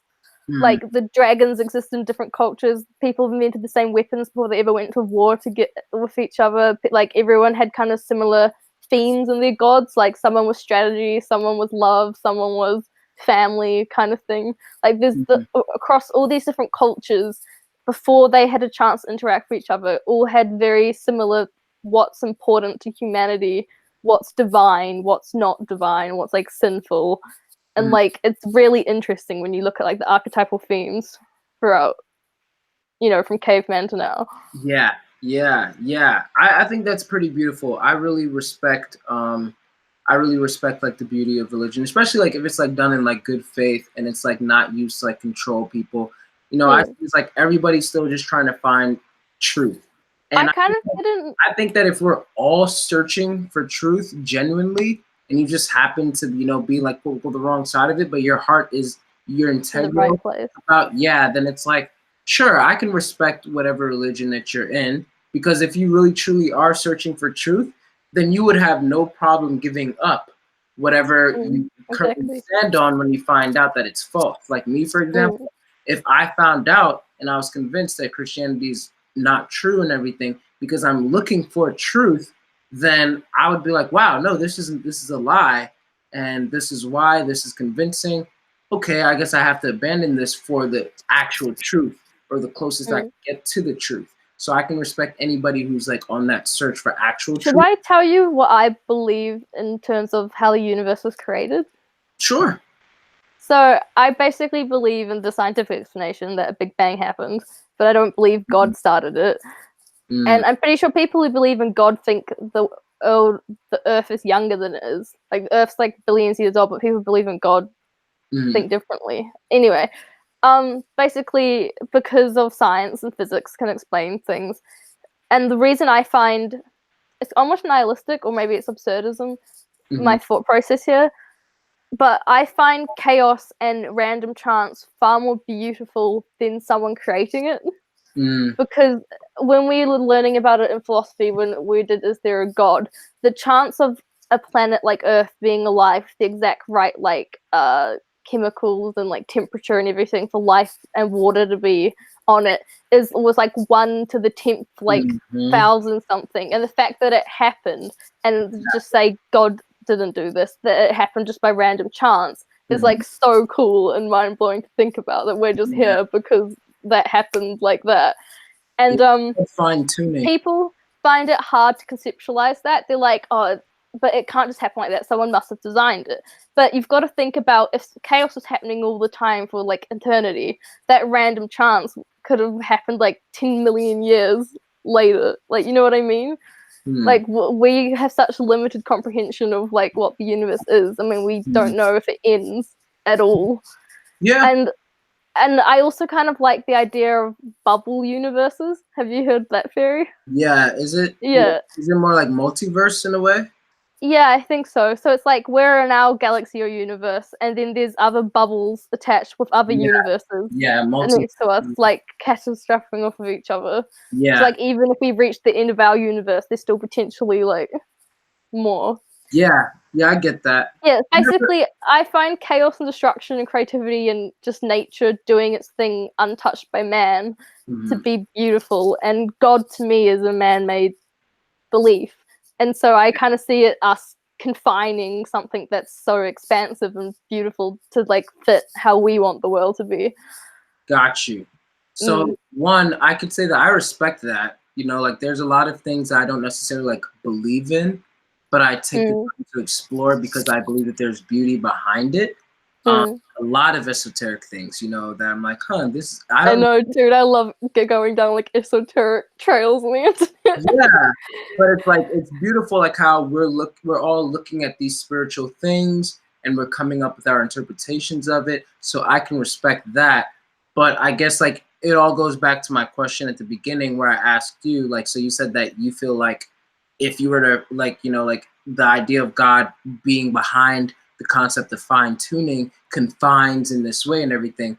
And just like I said, like, you know, just like what I was just talking about with truth, if you were to find out that that's the truth, then would you, even if you feel like, oh man, that's confining, would you still at least adhere to it? Like, but that's just I would adhere to it. Yeah, I think I'd stop thinking it's confining because, like, if it was true and all this amazing shit happened, then I would stop thinking. Because I just thought of how to explain it. If it's true and God's real, then it's not man-made and we're not confining anything. It's still the amazing thing that I thought it was. Yeah. That's a good, okay. So pretty much the problem is we exist. The problem is humans. Okay. Yeah, if it was really real, have like valid reasoning by like, oh no, I'm not being puppeteered by men who wired my mind or like, you know, conditioned it to believe in this sky daddy, as a lot of you people say it. I don't really like that. I don't, but cool. Yeah, you know, but yeah, like, you know, stuff like that. Okay, that makes a lot of sense. Yeah, but I can respect that. And like I said, I'm all for theorizing and stuff like that. Like, you know me, like a lot of times when me and you like have our discussions, as long as I at least know like, oh, okay, this is what we're doing, because I'm always trying to land the plane onto whereas I'm just like, woo. Yeah, and you're just like, oh, what about this, what about that? And it's like, wait, no, why are you skipping? That's the landing point. That's the truth right there. But then when I know like, oh, we're not aiming to get to truth, we're aiming to like explore and all of that. Okay, yeah, sure, I don't mind having fun. You know, I just have to know what we're in explored territory now. Yeah, exactly. We're just floating. that kind of goes back to what we were saying at the beginning, where like I never knew like when you were serious and when you were just like kidding around and stuff. Yeah, it's probably hard to tell over text, even if I tried to make it obvious, and I didn't try. So.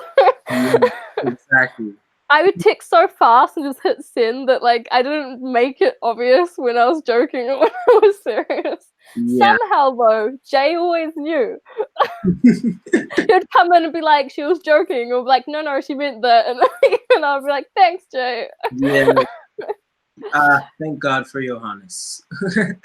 But I think the last question then that I'll answer from the comments, somebody asked if I believe in do I believe that science and religion are compatible? Yes. Well, Christianity, like my view of Christianity and religion and science, I believe that they are compatible.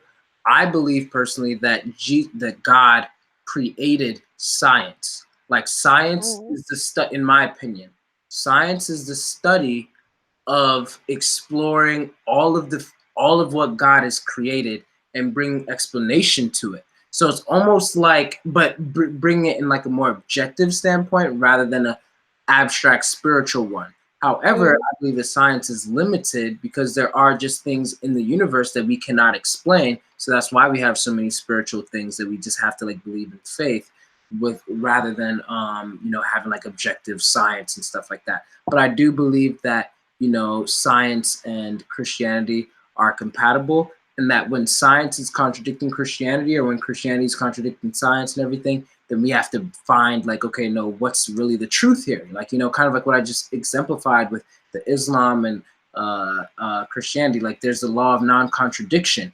Jesus could not both have been replaced by Judas and actually have died. One of these things, unless multiverse and parallel universes and everything's right.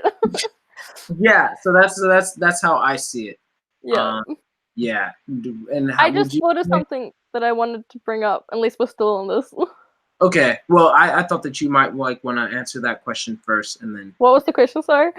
The question was if science and religion are compatible to you. Oh yeah, definitely. I mean, you have amazing scientists who believe in God. Yeah. My ENTJ boyfriend, well, not my boyfriend anymore, but of a couple of years ago, had a really good book written by a scientist and physicist and businessman, I think, who believed in God. And it was basically just saying God made the Big Bang and then talked about all this philosophical stuff. But basically, where was I going with this? Yeah, I think it's compatible. I mean, obviously, I wouldn't believe in God, and I would find it hard to with what science shows to believe in God, but it's compatible. Because if God's real, then everything we're studying through science is his creation, and if God's not real, then everything we're studying through science just justifies what it justifies. Yeah, exactly. Yeah. You said that you had another thought or question. Yeah, it's more going back on a negative tone, but one thing I don't like about Christianity and the Bible is fear-mongering.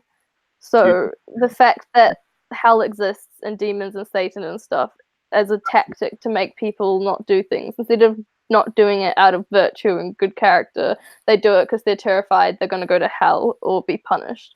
I don't like that concept at all. I hate fear-mongering. The media does it all the time. It's like, look at this terrifying black violent male, and look at this innocent white boy, and meanwhile there's some psychopathic serial killer who's white that doesn't get mentioned. Like, I hate fear-mongering as a tactic, and that's a very big theme in the Bible. There's the 7 deadly sins, and you have to repent and go on all this journey to that's something that annoys me. Also, I have sympathy for Satan because he got banished down to hell. He's a fallen angel. He's all alone with all these demons, and he's just a bit rebellious with fulfilling his role that his father stuck him in. Like, I sympathize. Okay, well, once again, we're more similar than I guess we think, because again, I don't like fear-mongering either. In fact, before I came to college and everything, and this is a whole other story that I won't really get into, I used to have like a more of like a fear-mongering concept where it's like, my goodness, don't want to go to hell, don't want to go to hell, don't want to go to hell, not knowing that once again, true Christians, their past, present, and future sins are forgiven. I thought that once you sin again, then now you're back on the path to hell and to forgiveness again. Like Santa Claus, just like on a list, like naughty list this year. Like, hope you don't die. Exactly. And then I had to find out like the truth behind that. And a lot of other people are still finding out the truth behind stuff like that too that I speak to. So yeah, I don't like that concept of fear mongering, but I think that once again is something that's misconstrued. I don't think that God's tactic is to use fear mongering. I think that his tactic is usually like, hey, this is just the truth of the situation. However, I love you so much that I'm giving you this gift, my son. This is how serious it was that I sent my son, my only begotten son, to come and live a long life, like live 33 years and then die for you. And was it 33 years? Accepting him, huh? Was it 33 years exactly? Yeah, 33 years. 33 is one of my lucky numbers. Oh, wow. Well, that must be a sign. I don't know. Dude, I'm converted. That's all it took. but yeah, I think that that's fear tactics behind it. Like, that's not, like, the Bible says itself that love casts out all fear. So if you come to I like Christianity that. due to fear of going to hell, then you're kind of like not really having the right. You're not saved, eh? If that's like you've got to come with the intention of loving Jesus. Exactly. Yeah, you're coming with the intention of like, wow, like I kind of like if we're gonna bring it to today's terms, it's kind of like if you're crossing a street and a car is coming to hit you, and let's say that you're living like a reckless life or whatever, and then I jumped in the way of the car hitting you, and then I died. All of a sudden, hopefully, you'd be grateful for what I did for you, my sacrifice to save your life, and now you'd probably be provoked, or like you'd willingly want to make sure that my death, my sacrifice didn't go to waste. You're not just gonna go walking across the street aimlessly again looking at your phone, hopefully, but you'll be like, no, like because that man risked his life and actually lost his life to save me, I'm going to make better use of my life. I'm going to be more careful of my life so that it could actually like his sacrifice won't be in vain. So in the same sense, with Jesus coming down, I believe that it's not a fear tactic. Once again, it's more of like we are accepting. Like I personally, I know that I'm not going to hell because I believe that like Jesus came and he did all of that and everything. But I choose to love him and all of that because I appreciate what he did for me. You know what I mean? I appreciate what he did, and I don't want to spit in his face after he suffered from what he did. Like he took that car and he sacrificed himself, and I would be spitting in his face to continue living my life anyhow. You know what I mean? So I think that that's more of the tactic, and that's even not necessarily even guilt tripping either. It's just more of like, hey, like if you appreciate what Jesus did for you, great. If you're grateful, like showing gratitude. Yeah. So yeah, I think that's more of like my NE went off in my head and I have like 3 different things now. But going on to this topic, what do you think about mental illness and suicide when it comes to it? Because isn't suicide a sin and you go to hell? That was a big thing that I thought, and that was actually part of okay, I guess I might have to get into it. All right, I'm going to make this very quick. Okay. But essentially, and I wrote a whole blog about this on my blog site. It's in the description for anybody who wants to know. It's called... Dude, can I link my blog in the description? Oh, yeah, sure. You can comment it. You can comment your blog and like post the video, and yeah, people can like check it out and everything, and your Twitter, all of that. But yeah, so me and my ex, before I came to high school and everything, and before my freshman year of college, she was like, okay, so you know how like everyone knows that if you commit suicide, then you go to hell because you didn't have the opportunity, because you committed murder and you didn't have the opportunity to pray for forgiveness after that. And I was like, yeah, of course, everyone knows that. She's like, well, what about people who had fire facing one end and then 72 floors facing another end in the World Trade Center, and they chose to jump? Do you think that God forgave them, or do you think they still went to hell because whatever? And I was like, wow. Me thinking I'm very philosophical and everything, like, that's a very good question.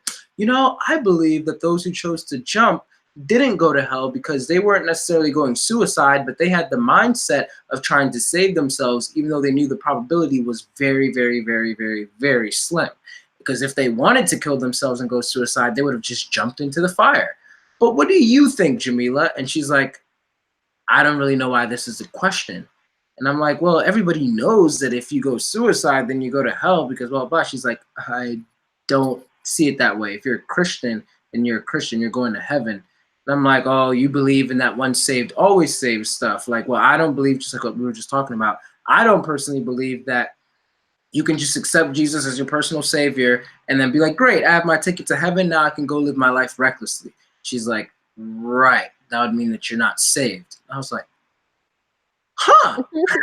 And so then that like sprung that whole thing. So all of that to say, I don't believe that suicide automatically means hell. Okay. But I do that it's just highly discouraged anyway. Like like that's we hope we discourage it. Yeah. Hey guys, on a quick trip to heaven, just go tough yourself. What was I gonna say? Okay, in terms of mental illness, then, like people who have, well, I'm an example, but mentally ill brains, like, why would God do that? Okay, that is a good question. Yeah. Honestly, Why? yeah, honestly, I'm not afraid to admit when I don't know something. I can give you like a few maybe like thoughts. Like once again, that was probably a cause of, Satan, like, but maybe also like we deal with certain things because like I once heard a quote saying that God gave us the life that we have because he knew that we were strong enough to deal with it. The Bible also talks about how like Paul, he had a thorn in his flesh. She disappeared again.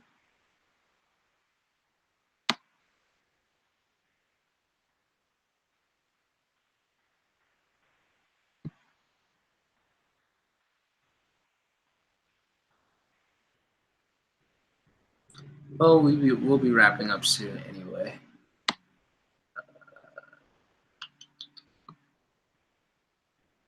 Anyway, thanks, Joyce, for all the questions that you brought up and everything. And I appreciate the compliments about us both being smart.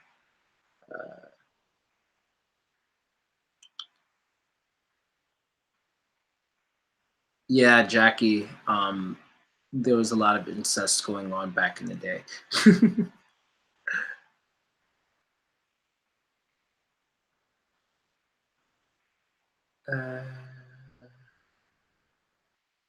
All right. Well, I was planning on ending it around 6:30 or 7 o'clock anyway. So I guess we'll kind of like end it off with this note. What was I just saying? Oh, I think we were talking about suicide. Yeah, like I could give like a few theories and everything about how, like why God allowed that stuff to happen. But at the end of the day, I believe that,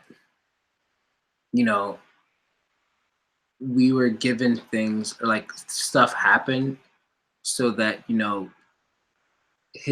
it could because his grace is sufficient in a way. Like that's like it's a cliche answer, but I feel like that's kind of like how it goes. And I'd have to even like think more about that, But once again, I think the movie The Shack can explain that a lot better. But yeah. Anyway, yeah, this discussion has gone on pretty long, but thank you all for tuning in. I really, really appreciate it. Alana should be commenting her Twitter and blog and everything in the comments below soon, so be sure to check that out. And in the description, you can check out my blog site. I write about a lot of this stuff on there. I mean, I haven't written a blog in like maybe over a year or two because that's when I started like YouTube and everything. But yeah, check those out. And thanks again for for tuning in. I'm gonna try and like create little clips from this discussion to post periodically whenever I get the chance, because I know there was a long discussion and maybe not everybody would be willing to sit down and watch it, but I'll try and get like some sound bites and stuff like that. So yeah, thanks again for watching, everyone, and done.